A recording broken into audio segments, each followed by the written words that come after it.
rest of the champagne. For a moment, he considered drinking it. That would be one way of making it gone, but of course that was absurd. He needed to have his wits about him during the performance. Time to begin the ritual, the beginning of a new life. He retrieved the 2 glasses from where they glowed upon a shelf, their wide bowls open to the night. Then he slid the photograph out of his breast pocket. He propped it on a stack of books. Uncorking the champagne, he poured out the 2 glasses, lifted one in a toast. The warmth of the liquor smashed against the back of his throat like a wave of joy, unexpected and familiar. "Here we go, kiddo," he said, tilting the glass toward the photograph before taking a second sip. He sat back, closed his eyes briefly, and then opened them. If only he could cork up the champagne again, hold the trapped air in its bubbles tight inside the bottle for just a little longer. The knock came at the door. "Mr. Delaney, 5 minutes." It was time. He gulped down the rest of the glass's contents, barely tasting it, and set it down empty next to its still full twin. He stood for a moment, resting the full weight of his palms on the desk, looking down at the glasses and the bottle and the photograph. Then he tucked the photograph back in his breast pocket. When he opened the door, the crowd's murmur instantly expanded, nearly swallowing him in its roar.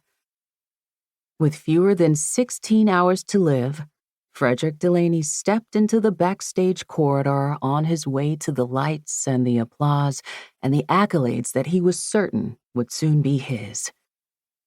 He passed a colored custodian. "Addie," he told her, "have a fresh bottle of champagne waiting for me when I come back. And that half a bottle on my desk, get rid of it. But leave the champagne in the glass." Act 1. Bern. Chapter 1. The Extra K. Bern. Professor Bern Hendricks was late to class when the sound of an incoming email pinged in his inbox. He'd put on his favorite blue pinstripe short sleeve, but nobody would notice under his jacket, and, wouldn't you know, there was a wrinkle right under the pocket. The jacket didn't completely cover it. So he'd had to haul out the ironing board and heat up the iron, and that took longer than it should have. Now he was running a good 10 minutes late. But with the Quicksilver Symphony flooding his earbuds, how could he hurry? The students could wait a few more minutes. Maybe he should just skip class altogether, he thought. The Quicksilver was the obvious excuse. Delaney's Quicksilver, so called because of the extraordinary melding of alto and tenor saxes layered over French horns, was one of Bern's absolute favorites. Bizet had effectively used an alto sax in his L'Arisienne suite, but Delaney's Quicksilver took it to an entirely different level. Every time Bern listened to the Allegro moderato movement, it was as if a hole suddenly opened up in his chest and music cascaded in.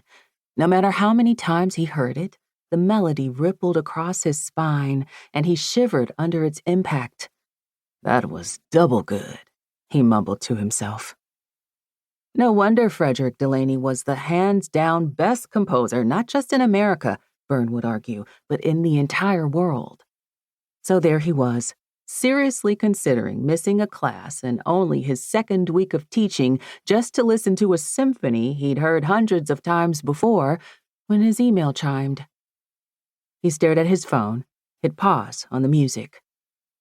Even without Delaney's music playing, it seemed as if Frederick Delaney were, right then, communicating directly with Bern from beyond the grave. The email was from the executive director of the Delaney Foundation. What were the odds that he'd get a message right when he was listening to... He opened the email. "Dear Bern, I hope you have been well since we last met. I'm reaching out with a time-sensitive matter regarding Frederick Delaney. I know that the school year has just started and you must be quite busy, but would you contact me as soon as you get this? Please call the number below, no matter the hour, from a location where you can speak freely. Someone will always be monitoring this line. Sincerely, Mallory Delaney Roberts, Executive Director."